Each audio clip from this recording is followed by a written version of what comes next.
Hello friends, welcome to our YouTube channel present repair. आज हम लोग एनसीईआरटी मैथ क्लास 12 का 3.1 सॉल्व करेंगे। लेकिन उससे पहले कुछ जानेंगे हम कि आव्यूह, चैप्टर का नाम आव्यूह है। आव्यूह होता क्या है, तो आइए सबसे पहले इसके बारे में जान लेते हैं। आव्यूह की जरूरत क्यों पड़ी हमें? ऐसा बहुत से लोग कहते हैं कि आव्यूह क्या मतलब है। तो आपको पता होना चाहिए कि एक साइंटिस्ट थे, सिल्वेस्टर साहब थे। इन्होंने सन 1850 के करीब में, कब किया था? 1850 के करीब में जो भी आपके रैखिक समीकरण और जो संकल्पनाएं हैं उनको संक्षिप्त रूप से हल करने के लिए आव्यूह का प्रयोग किया था। और तब से हम लोग आव्यूह हल करते आ रहे हैं। ठीक है, आव्यूह को इंग्लिश में मैट्रिक्स कहते हैं और आव्यूह कई प्रकार के भी होते हैं। तो आपको ये समझ में आ गया कि सिल्वेस्टर साहब ने इसका परिभाषा भी दिया था, क्योंकि जिन संख्याओं को वर्ग या आयत के रूप में रखकर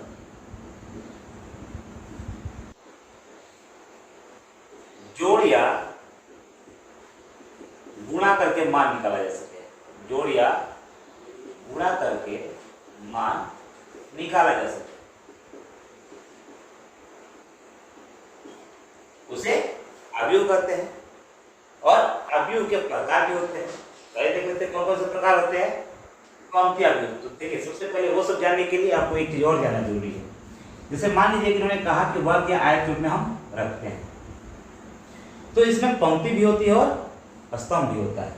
पंक्ति आपको पता है स्कूलों में क्या होता है, पंक्ति में लगाकर बच्चों को लाइन में प्रेयर कराया जाता है।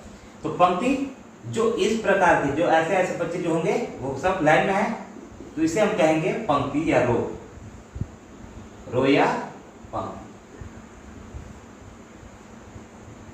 और इसके बाद आपको पता है कि जो हमारे घर में खंभे होते हैं ऐसे ऊपर से, इसको हम बोलेंगे स्तंभ या वाल। आव्यूह में रो और कॉलम का बहुत बड़ा योगदान होता है और इसको समझना ही बहुत जरूरी होता है, क्योंकि अगर आप इसको समझ नहीं पाएंगे अच्छे से तो क्वेश्चन करने में दिक्कत होगा। तो आइए इसको देख लेते हैं। पहला कह रहा है कि पंक्ति आव्यूह किसे कहते हैं। तो आप कह सकते हैं कि जिस आव्यूह में केवल पंक्ति में संख्याओं को रखा गया हो उसे हम पंक्ति आव्यूह कहते हैं। समझ में आया? क्या कहा हमने? पंक्ति आव्यूह। तो जिस आव्यूह में सभी संख्याओं को केवल पंक्ति के रूप में सजाया गया हो उसे पंक्ति आव्यूह कहते हैं। अब क्या रहा? स्तंभ आव्यूह, कॉलम मैट्रिक्स। तो जिन संख्याओं को हम केवल कॉलम के रूप में या स्तंभ के रूप में सजाए हैं या रखे हैं उसे हम स्तंभ आव्यूह कहते हैं। अब बारी आती है वर्ग आव्यूह की। तो वर्ग आव्यूह जानना जरूरी होता है। जैसे देखिए, वर्ग आव्यूह तब होगा जब रो और कॉलम की संख्या बराबर होगी। और रो और कॉलम की संख्या कब बराबर होगी? जैसे मान लीजिए हमने लिखा A11, पहली रो का पहले रो का दूसरा, यहाँ पे दूसरे रो का पहला और दूसरे रो का दूसरा। काउंट करिए, रो कितने हैं? 2। कॉलम कितने हैं? 2 हो गया ना, 2 रो और 2 कॉलम। तो ये कौन सा आव्यूह है? वर्ग आव्यूह। अगर यहाँ पे 3 रो 3 कॉलम कर दे वर्ग आव्यूह, 4 रो और 4 कॉलम कर दे वर्ग आव्यूह। तो आपको समझ में आ गया कि वर्ग आव्यूह किसे कहते हैं? जिसमें पंक्ति और स्तंभों की संख्या बराबर हो उसे हम कहते हैं वर्ग आव्यूह। अब बारी आती है विकर्ण आव्यूह की। देखिए थोड़ा सा ध्यान दीजिएगा, विकर्ण आव्यूह और अदिश आव्यूह में थोड़ा सा डिफरेंस होता है। जैसे मान लेते हैं हमने यहाँ पे लिखा 5 4 3 और बाकी सब क्या कर देना है? 0। ये हो गया आपका विकर्ण आव्यूह। क्या हो गया? विकर्ण, क्योंकि विकर्ण के रूप में ही केवल संख्याएं हैं, बाकी सब क्या हो गए? 0 0। लेकिन अदिश आव्यूह में बिल्कुल ऐसे ही होता है, थोड़ा सा अंतर होता है। इसे हम कहेंगे विकर्ण आव्यूह।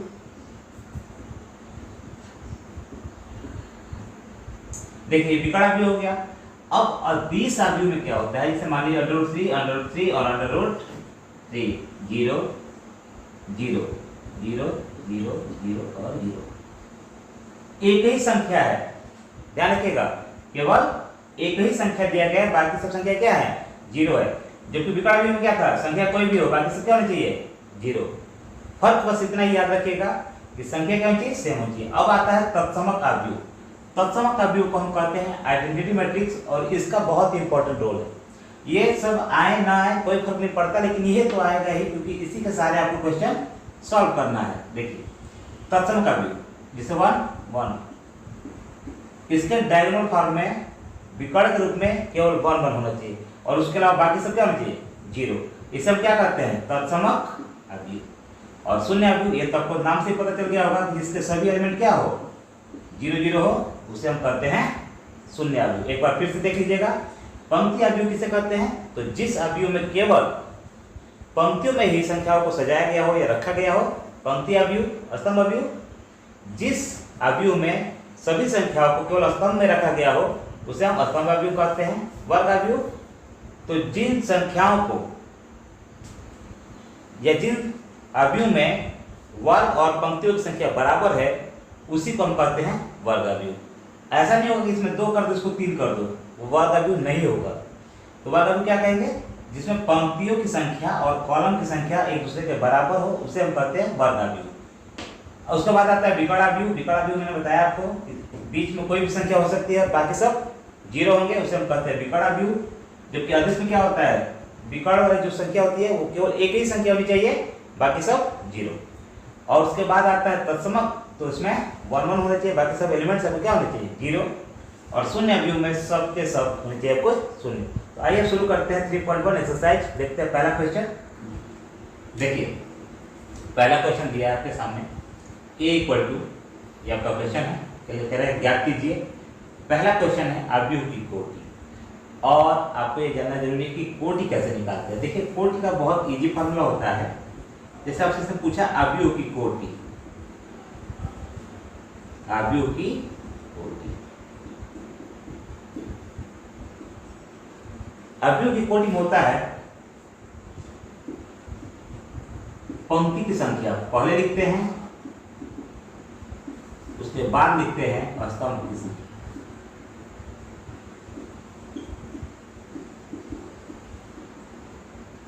ये आपको समझाने के लिए है, आप शॉर्टकट भी लिख सकते हैं, कोई दिक्कत नहीं है। तो पंक्ति की संख्या गुणे स्तंभ की संख्या। अब गिने पंक्ति कितनी है, तो पंक्ति अगर हम देखेंगे तो 1 ये लाइन, ये दूसरी लाइन, ये तीसरी लाइन, तो पंक्ति हो गई भाई 3। अब स्तंभ कितना है, तो स्तंभ का देखिए 1 2 3 और 4, कितने हो गए, 4। तो अवयव की कोटि क्या हो गई, 3 गुणे 4 की हो गई, जिसमें 3 पंक्ति है और 4 स्तंभ है। ये तो हो गया आपका पहला क्वेश्चन।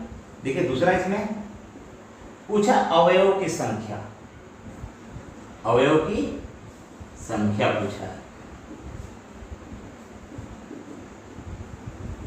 अवयव संख्या क्या है, पहले से 3 गुणे 4 है, ये 3 चौका 12 हो गया ना। और अगर आप गुणा नहीं करना चाहते तो काउंट कर लीजिए, थोड़ा लंबा पड़ेगा, ये योग था, लेकिन 3 गुणे 4 क्या हो गया, 12। तीसरा आपसे कह रहा है अवयव। अब यहां थोड़ा सा आपको ध्यान देना है।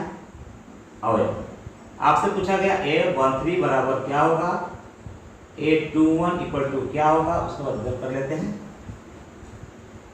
a33 a24 एंड a23,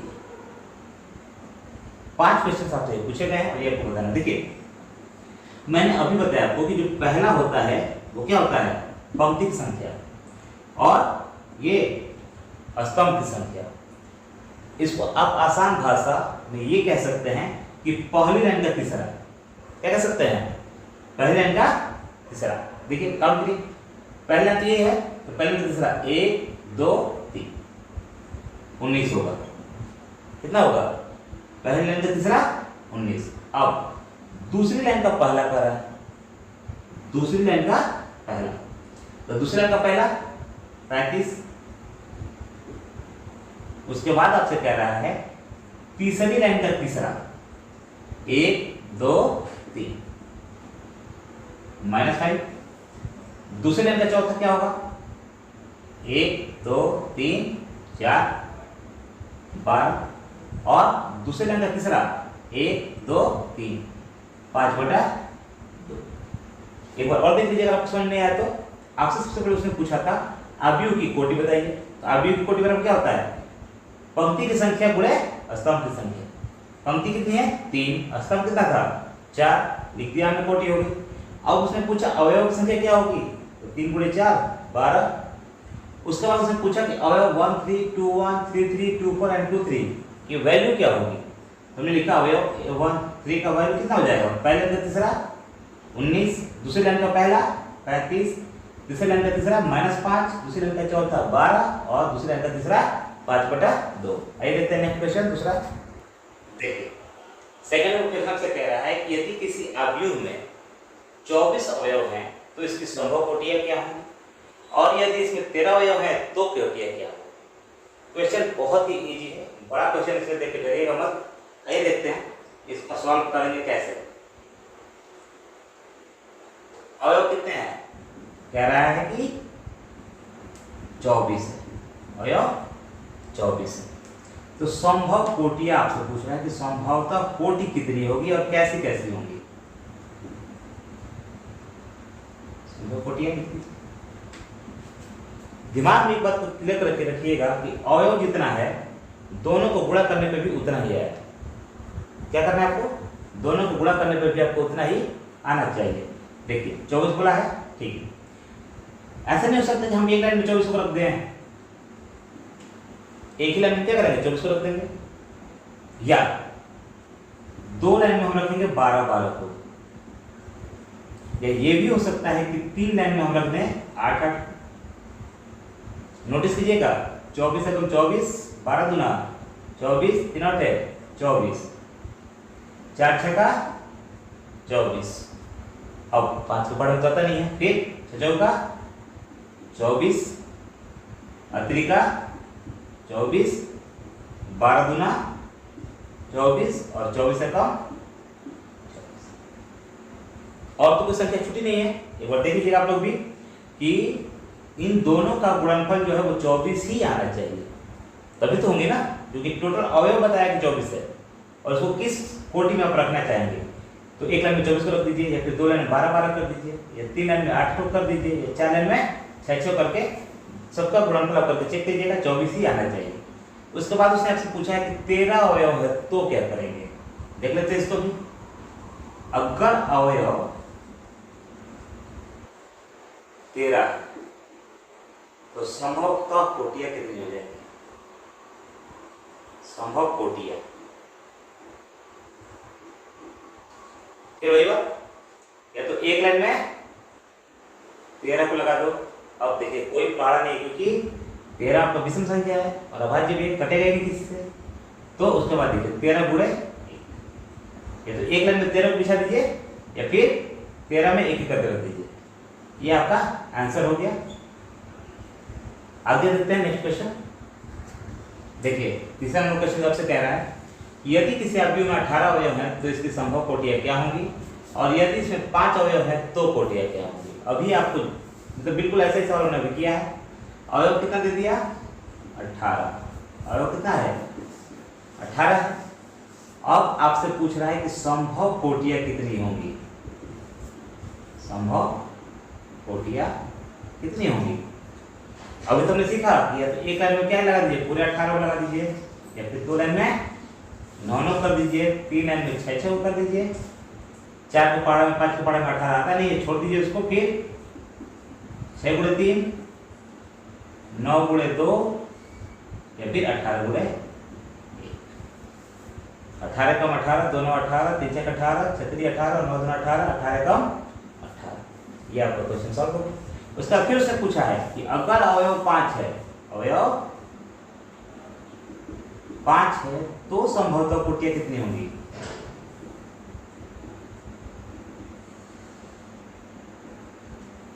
एक लाइन में 5 को लगा दीजिए, या 5 लाइन में 1 1 को लगा दीजिए। हो गया। आइए देखते हैं नेक्स्ट क्वेश्चन 4 नंबर। देखिए नेक्स्ट क्वेश्चन 4 नंबर आपसे कह रहा है कि एक 2 गुणे 2 अवयव ए बराबर आई ए आई जे की रचना कीजिए जिसके अवयव निम्नलिखित प्रकार से दिए गए हैं या प्रदत्त है। आपको इसके आधार पर 2 गुणे 2 का एक अवयव बनाना है। ये आसान है लेकिन थोड़ा अच्छे से समझने का प्रयास कीजिएगा। मान लेते हैं कि हमने यहाँ बना दिया 2 गुणे 2 कह रहा है तो ये 1 1 ये 1 2 और 2 1 और 2 2 ये हमने बना दिया। अब हम पहला क्वेश्चन करना शुरू करेंगे यहाँ से जिसमें से दिया है ए आई जे। पहला क्वेश्चन है, सॉल्व कर रहे हैं हम। ए i j equal to i plus जे का स्क्वायर अपन में। क्वेश्चन सेम है। आपको पता है आई जो है रो है और जे क्या है कॉलम। अगर नहीं पता है तब भी कोई दिक्कत नहीं है, आप ये याद रखिए पहले अंक का पहला, पहले अंक का दूसरा, फिर दूसरे अंक का पहला, दूसरे अंक का दूसरा, ये भी याद रख सकते हैं, कोई दिक्कत नहीं। सबसे पहले इसको हल करेंगे। a11 की वैल्यू निकालेंगे, कितना होगा a11 आई की जगह पे 1 है और जे की जगह पे भी 1 है। देखिए यहाँ पे मान 1 + 1 का स्क्वायर बाई 2, 1 1 2 का स्क्वायर बटे में 2, 2 दूना 4 बटेगा 2, कटाएं कितने हो जाएगा 2 दूना 4। a11 को निकालने हम आई की जगह पे 1 रखे, जे की जगह पे भी 1 रखे हैं और उसका स्क्वायर पहले से दिया हुआ क्वेश्चन में और बटे का 2 है। 1 1 2, 2 का स्क्वायर रहेगा ही, बटा में 2 है, 2 दूना 4, तो 2 से कटाएंगे कितनी बार बढ़ गया 2 बार में। a12 का वैल्यू निकालेंगे, आई का मान है 1 और जे का मान 2, इसका स्क्वायर बटे में 2, 3 का स्क्वायर बटा में 2, 3 का 9 बटा में 2, ये तो कटेगा नहीं, छोड़ दीजिए इसे। अब ये 21 की वैल्यू निकालेंगे हम, आई की जगह पे क्या हो गया 2 और जे की जगह पे 1, इसका स्क्वायर बटे में 2, 2 1 3 का स्क्वायर बटे में 2, फिर 9 बटा 2, 2 निकालेंगे, आई का मान 2 और जे का मान 2, उसके बाद स्क्वायर फिर बटेगा। ये ध्यान रखना है आपको कि जो आई और जे का मान रख रहे हैं बिल्कुल इसमें ऐसे ही रखना है। तो 2 2 4 का स्क्वायर बटा में 2, कितने होगा 16 बटा में 2, 2 8 है 16। तो अवयव कैसा बना, 2 गुणे 2 का अवयव जो बना वो बनेगा a11 की जगह पे क्या आया है 2, a12 की जगह पे 9 बटा 2, 21 की जगह पे 9 बटा 2 और 22 की जगह पे 8। और यही आपका आंसर भी हो गया पहले क्वेश्चन का। आइए अब देखते हैं सेकंड नंबर क्वेश्चन। ये देखिए सेकंड नंबर क्वेश्चन आपसे कह रहा है ए i j equal to I by जे। इसी तरह सॉल्व करना है, आपको मैंने यहाँ दिखाया है। तो पहले निकालेंगे a11 का वैल्यू, आई का मान भी 1 है और जे का मान भी 1 है, कितना हो जाएगा 1। a12 को निकालेंगे हम, आई का मान आपका 1 है जबकि जे का मान 2, 1 बटे 2 ही रह जाएगा। a21 का मान निकालेंगे हम, तो आई का मान आपका 2 आया है जबकि जे का मान 1 है, तो 2 1 2। और a22 का मान अगर हम निकालेंगे, आई का मान भी 2 है और जे का मान भी 2 है, कटाएंगे तो 1। और आपसे पूछा गया है 2 गुणे 2 का अवयव, 2 गुणे 2 का अवयव कितना हो जाएगा, a11 की जगह पे क्या है 1, a12 की जगह पे 1/2, a21 की जगह पे 2 और a22 की जगह पे 1। ये आपका आंसर हो गया। अब आइए देखते हैं तीसरा नंबर क्वेश्चन। देखिए 3 नंबर क्वेश्चन आपसे कह रहा है, इससे पहले हमने 2 सॉल्व कर लिए क्वेश्चन। अब 3 नंबर आपसे कह रहा है कि a i j equal to i plus 2j का स्क्वायर अपॉन, इसमें वैल्यू निकालिए, फिर इसकी निकालिए। a11 की वैल्यू निकालने जाते हैं तो 1 + 2 × 1 का स्क्वायर अपॉन में 2, 1 + 2 का स्क्वायर अपॉन में 2, 3 का स्क्वायर बाई 2, 9 बटा। 3 का स्क्वायर 9 हो जाएगा। और ए 1 2 की वैल्यू निकालेंगे तो 1 प्लस 2 इंटू 2, क्योंकि जे का वैल्यू 2 है यहाँ पे और 2 से मल्टीप्लाई भी करना है, का स्क्वायर बटा में 2, 2 दूना 4 1 5 का स्क्वायर बटा में 2, 50 25 बटा में 2। 821 का वैल्यू पूछा है आपसे, तो आई का वैल्यू है 2 और जे का 1 बटा में 2, 2 एकम 2, 2 2 4, चौका 16 बटा में 2, 2 8 है 16। और 822 का वैल्यू है 2 प्लस 2 इंटू 2 का स्क्वायर अपान में 2, 2 दूना 4 2, 6 का स्क्वायर बटा में 2 जाएगा 36 बटा में 2 बराबर हो जाएगा 18। आपसे पूछा गया है 2 गुणे 2 का अवयव, तो हम लिखेंगे आराम से कि 2 गुणे 2 का अवयव क्या हो जाएगा। ये 11 का वैल्यू 9/2, ये 12 का वैल्यू 25/2, एक 21 का वैल्यू 8 और एक 22 का वैल्यू 18। ये हमारा हो गया आंसर। आइए देखते हैं नेक्स्ट क्वेश्चन 5 नंबर। देखिए 5 नंबर क्वेश्चन आपसे कह रहा है कि एक 3 गुणे 4 अवयव की रचना कीजिए जिसके अवयव निम्नलिखित प्रकार से प्राप्त होते हैं। पहला वैल्यू दिया है ए i j equal to 1/2 mod में -3i प्लस जे। सेकंड नंबर क्वेश्चन से पूछ रहा है कि a i j equal to 2i minus जे। ये दोनों कंडीशन दी गई है, इसी के बेस पे हमें प्राप्त करना है कि कैसा अवयव हमारा बनके तैयार होगा, उसकी वैल्यू क्या है। तो सबसे पहले 3 गुणे 4 कह रहा है, मतलब 3 आपका रो होना चाहिए। तो यहाँ पे एक हम ऐसे मॉडल को बना देंगे, A11 A12 A13 और A14। क्यों कर रहे हैं हमने, क्योंकि 4 कितने कॉलम चाहिए, 4 चाहिए और रो आपकी 3 2 2 2 3 2 4। यहाँ हो जाएगा 3 1 3 2 3 3 3 4। और यही सारी वैल्यू आपको पता करनी, जैसे हमने इससे पहले क्वेश्चन में किया था। पहला क्वेश्चन हम सॉल्व करेंगे। यहाँ पे वैल्यू कह रहा है ए i j equal to 1/2 -3i plus जे।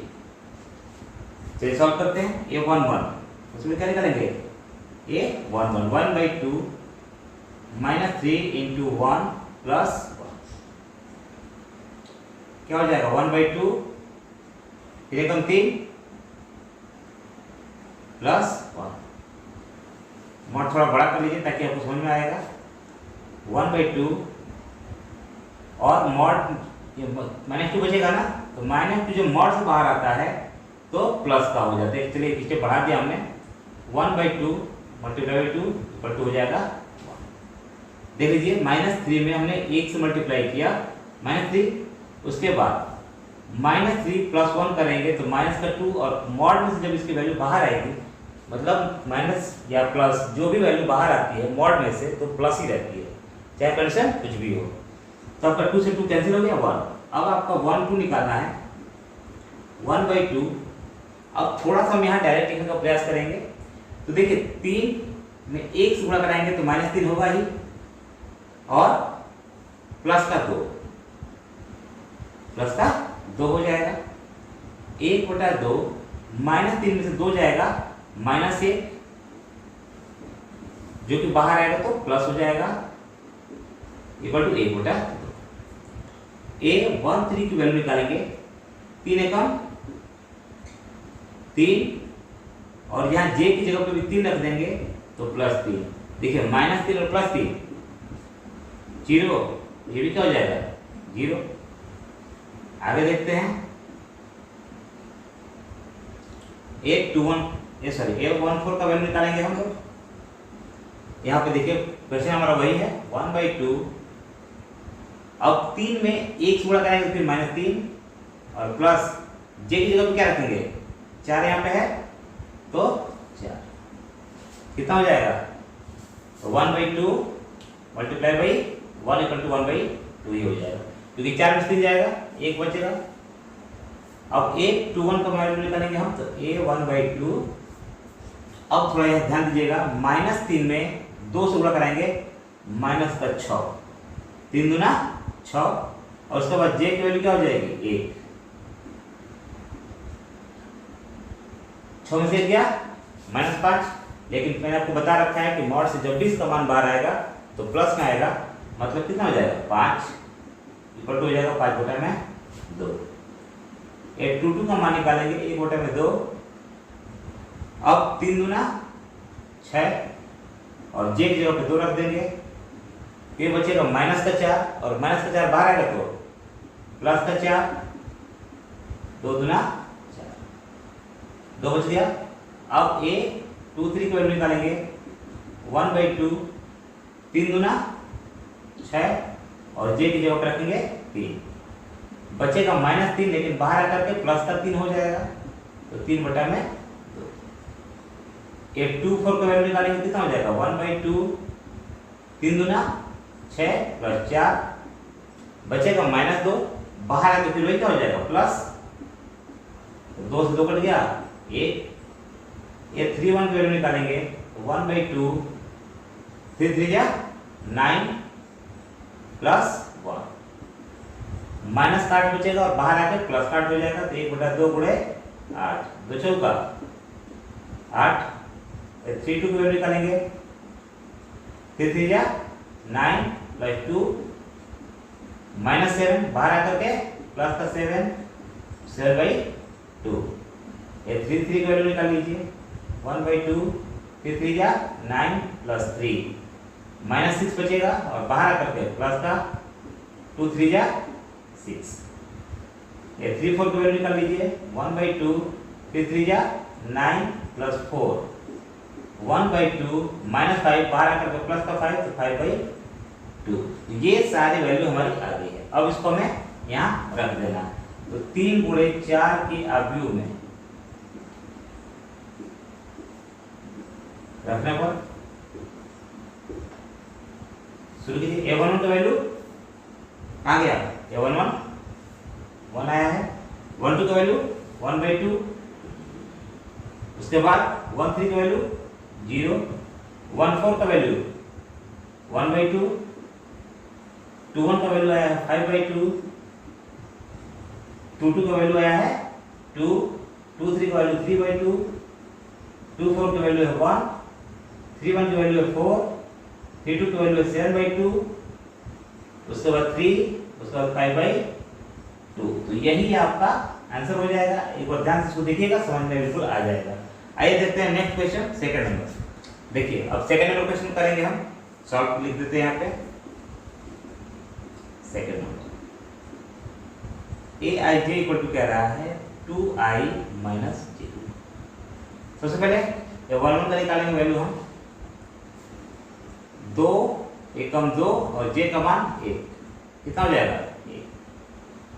ये 1 2 की वैल्यू निकालेंगे, 2 एकम 2 और j की जगह पे 2 रखेंगे, कितना हो जाएगा 2 में से 2 गया 0। a 1 3, क्योंकि इतना क्वेश्चन हमने इस पे कर लिया कि ताकि आपको समझ में आ गया होगा कि ये पहला वाला i का वैल्यू है, दूसरा वाला j का वैल्यू है, तो 2 एकम 2 और j की जगह पे रखेंगे 3, तो -3 हो जाएगा, 3 में से 2 जाएगा तो माइनस का 1, यहाँ पे कोई मॉड नहीं है इसलिए आप डिस्टर्ब नहीं होंगे। a 1 4 की वैल्यू निकालेंगे, तो 2 एकम 2 और j की जगह पे 4 रखेंगे तो माइनस का 2, यहाँ पे निकालेंगे 8 2 1 की वैल्यू, 2 दूना 4 -1 इक्वल टू 3, 2 2 का वैल्यू निकालेंगे, 2 दूना 4 और j की वैल्यू 2 बच जाएगा। 8 2 3 की वैल्यू निकालेंगे, 2 दूना 4 -3 इक्वल टू 8, और फिर 8 2 4 की वैल्यू निकालेंगे, 2 दूना 4 -4 बराबर 0। 3 1 की वैल्यू निकालिए, 2 3 6 -1 इक्वल टू 5, 3 2 की वैल्यू 3 दूना 6 -2 बराबर 4, 3 3 की वैल्यू 2 3 6 -3 बराबर 3, और ये 3 4 की वैल्यू निकालेंगे तो 2 3 6 -4 बराबर 2, और इसी वैल्यू कहाँ रखना है 3 गुणे 4 के अवयव, 3 गुणे 4 के अवयव रख दीजिए।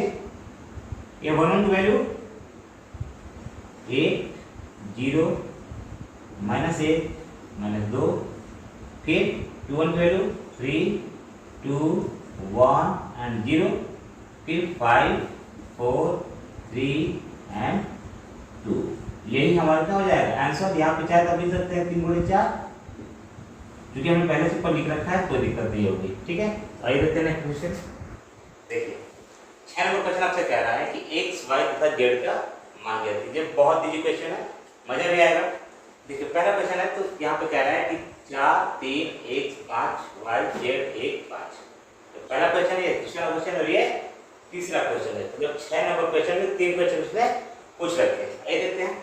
सबसे पहले आप दिमाग लगाइए, ये 1 1 ये 1 2 2 1 2 2 1 1 1 2 2 1 2 2। तो जिस नंबर पे यहाँ पे संख्या है उसी नंबर पे अगर यहाँ पे संख्या है तो वो दोनों एक दूसरे का वैल्यू हो सकते हैं या हो जाते हैं। देखिए x यहाँ पे है और यहाँ पे क्या है 1, x बराबर क्या हो जाएगा, यहाँ 5 है, यहाँ 5 है, छोड़ दीजिए। यहाँ z की इक्वल टू में कितना है 3 है, या y इक्वल टू में 4 और z की इक्वल टू में 3। ये आपका हो गया क्वेश्चन। y की जगह पे कौन सा था 4, z की जगह पे 3 और x की जगह पे बस एक करना था, क्योंकि यहाँ पे सब अकेला या सिंगल डिजिट है। अब यहाँ पे ऐसा आप नहीं कर सकते, यहाँ पे आपको वैल्यू निकालनी होगी।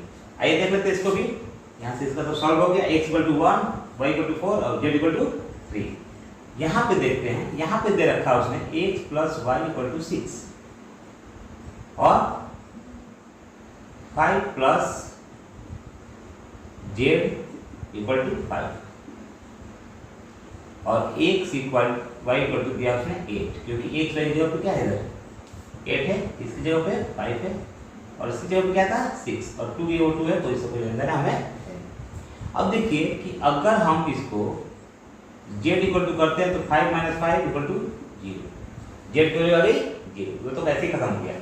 अब आपको दे रखा उसने x y बराबर 8। अगर हम यहाँ से लिखना चाहें तो x इक्वल टू हो जाएगा 6 माइनस हो जाएगा, वो x की वैल्यू हम यहाँ रख देंगे तो 6 माइनस वाई गुणा वाई है पहले से 8, मल्टीप्लाई कर लीजिए 6y माइनस वाई स्क्वायर बराबर 8। उधर लेके जाइए y square minus 6y plus 8 equal to 4 गुना 8 और 4 जोड़ेंगे तो 6। यहाँ के वैल्यू और यहाँ के वैल्यू को मल्टीप्लाई करते हैं, गुणा कराते हैं और गुणा कराने के बाद उसका गुणनफल करके उसी संख्या को जोड़ या घटा करके बीच वाली संख्या लेके आते हैं। तो 8 यहाँ पे कुछ नहीं तो 1 मानेंगे, 8 है कौन 8 का खंड करेंगे तो 2 गुणे 2 गुणे 2, मतलब 2 चौक 8 कर लीजिए और 4 जोड़ेंगे तो 6 आ जाएगा। यहाँ पे 4y माइनस 2y प्लस 8 बराबर 0। y काउंट कर लीजिए y माइनस 4 और यहाँ माइनस 2 काउंट कर लीजिए y माइनस 4 इक्वल टू 0। तो y माइनस 4 और एक वैल्यू हो जाएगा y माइनस 2 0। अब वैल्यू निकाल लीजिए तो y इक्वल टू 4 और y इक्वल टू ये 2 आ जाएगा। या इसको आप चाहें तो जल्दी ऐसे कर लीजिए y माइनस 4 इक्वल टू 0 तो y इक्वल टू 4 और y माइनस 2 इक्वल टू 0 तो y इक्वल टू 3। अब यहाँ पे y की वैल्यू अगर आप 4 रखते हैं, y की वैल्यू 4 रखते हैं तो y बराबर अगर 4 रखते हैं तो x बराबर 6 में 4 दिया 2 और y का वैल्यू अगर यहाँ पे 2 रखते हैं तो x वैल्यू 6 से 2 गया 4। ये आपका आंसर सुना है। हमने कुछ नहीं किया, बस हमने ये देखा कि x plus y equal to 6 है, y को उधर लेके चले गए तो x बराबर क्या हो गया 6 माइनस वाई और इसी x की वैल्यू को हमने यहाँ पे रख दिया है 6 माइनस वाई। मल्टीप्लाई करके बहुपद के नियमों का पालन करते हुए हमने इसका खंड कर लिया और y की वैल्यू निकाली। अब y की वैल्यू 2 आ गई यहाँ पे 4 और 2, एक बार हमने 4 रखा है यहाँ पे इसकी वैल्यू 2 आ गई और यहाँ पे 2 रखा तो 4 आ गई। ये आपका क्वेश्चन सॉल्व हो गया। अब देखते हैं थर्ड नंबर क्वेश्चन। इसी में x plus y plus z equal to 9 है। x plus z equal to दे रखा है 5। थोड़ा सा ध्यान रखिएगा, z और 2 सिमिलर बन जाता है मुझसे। y plus z equal to 7। अब थोड़ा सा अगर दिमाग लगाइए तो अगर हम इसको मान लेते हैं 1, ये हो जाएगा 2, ये हो जाएगा 3, वैसे इक्वेशन मानने की कोई ज़्यादा जरूरत है नहीं। अगर इसकी y प्लस जेड की जगह पे 7 रखते हो इक्वल टू 9 पहले से है, तो क्या होगा, x equal to 9 minus 7 equal to 2। x value कितना है 2। अब x की वैल्यू 2 में रख दीजिए, दे रखा है 2 प्लस जेड बराबर 5, तो जेड बराबर 5 माइनस 2 बराबर 3। और y की वैल्यू कितनी है, जेड का मान तो क्या 3, तो y प्लस 3 बराबर 7, तो y बराबर 7 में से 3 गया 4। अब मान कितना है देखिए, x इक्वल टू आया 2, y इक्वल टू 4 और z इक्वल टू 3। यही आपके आंसर होगा। आइए देखते हैं 7 नंबर क्वेश्चन। देखिए 7 नंबर क्वेश्चन आपसे कह रहा है a minus b 2a plus c 2a minus b 3c plus d equal to value दे रखी है। उससे आपसे पूछा है कि a b तथा a b c तथा d का मान ज्ञात कीजिए। कोई नहीं, पहले लिख लेते हैं इसको। a minus b equal to दिया उसने -1, 2a minus b equal to दिया उसने 0, 2a plus c equal to उसने दिया 5 और 3c प्लस डी तो 13। अगर इसको हम समीकरण मान लें तो 1 2 3 और 4 समीकरण मान लेंगे हम। पहले कुछ सिमिलर दिख रहा है, पहला और दूसरा, तो ऐसा कर सकते हैं कि समीकरण 2 में से समीकरण 1 को घटा देंगे। समीकरण 2 में से समीकरण 1 को घटाने पर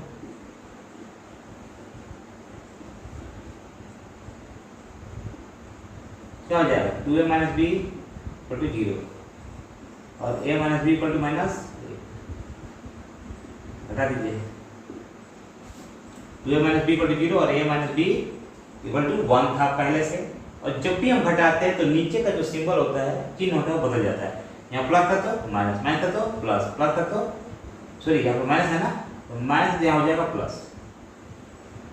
अब b से b तो हो गया कैंसिल, 2a में से 1 गया तो a और इक्वल टू हो गया 1। एक वैल्यू कितनी आ गई 1। एक वैल्यू रख लेंगे समीकरण 1 में, a का मान समीकरण 2 में रख दीजिए। क्या दिक्कत, मान समीकरण 2 में रखने पर 2 में रखने पर रखिए 2 × 1 minus b equal to 0। B को कैसे लिख दीजिए, बी इक्वल टू 2 एकम 2, बी की वैल्यू आ गई। अब यहाँ पे देखेंगे तो ए और सी है, तो ए का मान समीकरण 3 रखने पर, ए का मान समीकरण 3 में रखने पर 2 एकम 2 plus c equal to 5, c equal to 5, 2 को समेट दीजिए, सी का मान आ गया 3, सी का मान समीकरण 4 रख दीजिए, सी का मान समीकरण 4 में रखने पर देखिए सी का मान समीकरण 4 रखेंगे तो 3 × 3 प्लस डी बराबर 13, तो डी बराबर 13 माइनस 9 बराबर 4। क्या किया हमने, कुछ नहीं किया, बस 2 समीकरण हल किया हमने। समीकरण 2 में समीकरण 1 को घटाया, ए का वैल्यू कितना आ गया 1, एक वैल्यू को हमने समीकरण 2 में रखा, b का मान आ गया, b का मान को छोड़ दिया हमने, a का मान को फिर 3 में रखा हम, क्या आ गया c का मान, और c का मान हमने 4 में रखा, d का मान आ गया। a का वैल्यू कितना आया था 1, b का वैल्यू 2, c का वैल्यू 3, d का वैल्यू 4, और यही हमारा क्या हो गया, आंसर हो गया।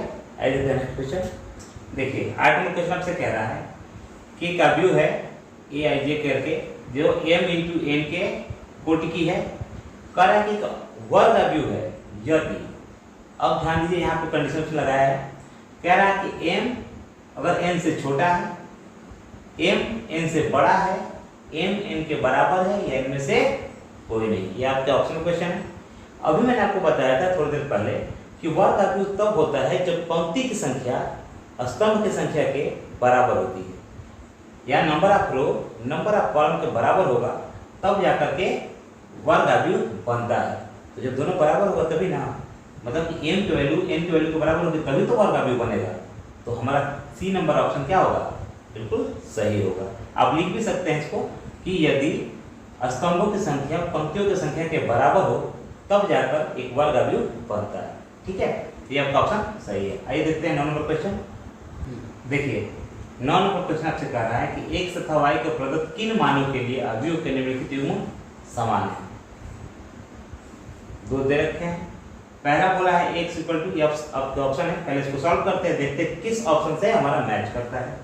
तो देखिए पहला दिया है 3x, इसको ऐसा 3x प्लस 7 इक्वल टू 0, तो 3x equal to -7, x equal to -7/3, पहला हो गया। Second number y minus 2 equal to 5, two को ले जाओ, 5 प्लस 2 इक्वल टू 7, नीचे सॉल्व करते हैं, y plus 1 equal to 8, y equal to 8 minus 1 equal to 7। यहाँ देख लेते हैं 2 minus 3x equal to 4, 3x उधर रख देते हैं, 4 उधर जाते हैं,